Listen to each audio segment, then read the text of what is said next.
연남동 건물을 투자하길 원하시는 분들은 좀 주의 깊게 보셔야 될 게 건물주가 바뀌어서 다 나가버리겠다라고 하면 건물이 이제 깡통이 되는 거죠. 아, 그래서 깡통 네. 소리가 나오는 거구나. 맞아요.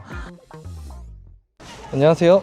빌소굿 박승환입니다. 오늘 연남동에 대해서 얘기를 해보려고 하는데요. 옆에 계신 분은 호텔리어 황지희님입니다. 안녕하세요. 네, 호텔에서 일하는 황지희라고 합니다. 가볼까요? 네, 좋습니다. 네, 가보시죠. 네, 최근에 혹시 연남동은 언제 오셨어요? 저 최근에는 1월 달에 왔었고 1월에는 이렇게까지 사람이 많지 않았습니다. 이게 연남동이 봄, 여름, 가을까지 이렇게 사람이 많고 날씨가 춥거나 비가 많이 오거나 이럴 때는 유동인구 확실히 좀 많이 죽거든요.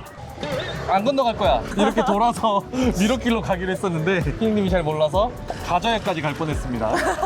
네, 저는 부동산 일을 16년도부터 했고 빌딩 매매를 시작을 했는데 선배님들이 중개를 했던 물건들을 리모델링하고 신축하고 이런 과정들을 보면서 연남동이 변화하는 모습을 그때 처음 본 것 같아요. 그때 연남동을 알게 됐고 뭐 연남동 뭐 수도 없이 많이 왔지만 이렇게 또 날씨 좋을 때 사람들이 많을 때 오니까 또 옛날 생각도 많이 나고 그쵸? 네, 그 신입일 때 그 좀 마음이 살아나는 것 같아요. 그쵸? 이쪽이 다 이제 미로길. 앞으로 천천히 한번 가볼까요? 네. 네, 좋습니다. 네. 이제 여기가 이제 미로길인데 네. 방금 우리가 여기 들어오는 것처럼 좀 구불구불한 길이 있었잖아요. 네, 맞아요. 근데 저도 처음에는 몇 번 헤맸던 것 아, 같아요. 맞아요. 저도 연남 올 때마다 여기 네. 길은 항상 어려워가지고 좀 헤맸던 기억이 있습니다. 네.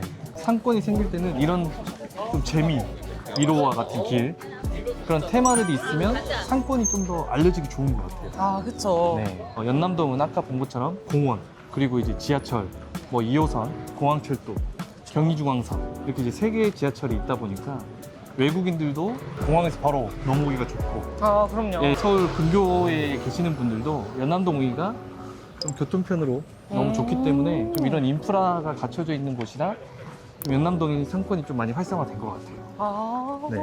지금 앞에 보이는 이 건물이 사실 제가 중개를 했던 매물인데 상부 측이 지금 비어져 있네요. 그렇네요. 연남동은 신축을 할 때 이 건물 보시면 승강기가 없어요. 그렇네요. 반지하층을 좀 만들어서 그리고 이제 1층을 좀 반층 정도 올려서 또 1층처럼 쓸 수 있는 투자하시는 분들이 보시기에는 1층이 두 개인 건물인 거죠. 아, 그렇네요. 네. 지희씨가 비슷한 연령대 분들이 좀 주 고객이다 보니까 그렇죠. 승강기가 없어도 3층, 4층까지 다 아주 건강하게 올라갈 수 그럼요. 있으니까 아주 응용도 되고 좋죠. 네. 다른 지역은 이제 승강기가 있어야 임대료가 높게 형성이 되는데 아. 연남동은 승강기가 없어도 젊은 분들이 다 주 고객이다 보니까 승강기 없음에도 높은 임대료 수준을 보여주는 것 같아요. 여기도 이제 다 주택이었어요. 이 라인도 원래는. 원래는 다 주택이었구나. 네. 여기가 다 주택이었을 거라는 한 번도 상상을 못 했어가지고. 네. 혹시 깡통이라고 하면 좀 어떤 느낌 드세요? 깡통 하면은 저는 보통 약간 빈 깡통? 뭔가 비어있다 이 생각부터 드는 것 같은데요. 네. 맞아요. 제가 무슨 말을 하려고 하냐면 깡통이 말 그대로 비어 있다는 건데 연남동을 이제 투자할 때 네. 조금 유의해야 될 사항들이 좀 있어요. 아. 네. 제가 신축 건물을 보여드렸잖아요. 네네. 반지하층 그리고 1층 두 개가 1층 효과를 볼 수 있다고 했는데 1층이 이제 만약에 30평이라고 하면 임대료가 한 평에 35만 원, 40만 원 정도 했어요. 그럼 네. 40만 원이면 한 층이 1,200만 원의 임대료가 나오는 거죠. 예를 들어서. 그렇죠. 네. 네. 그 정도로 미로길의 임대 시세가 많이 올라갔고 강남에 빗대어 봤을 때도 네. 상당히 높은 수준이거든요. 아, 그런 거예요? 네. 아. 22년도, 23년도 네. 정도에 다 임대로 계약을 해서 들어오신 분들이에요. 근데 제가 왜 여기서 좀 네. 유의해야 되냐고 말씀드리냐면 그때 임대료가 네. 최고점이었어요. 아. 지금은 임대료 수준이 조금 떨어졌겠죠. 그쵸. 그 이유 중에 하나는 이 미로길 블럭만 일반 음식점이 허가가 됐었어요. 아. 일반 음식점만 주류 판매가 가능하기 때문에 젊은 사람들이 여기서 식사를 하고 맥주를 한 잔 먹는 데는 이 미로길 블럭에만 소비를 할 수 있다는 거죠. 미로길 블럭에서만. 아.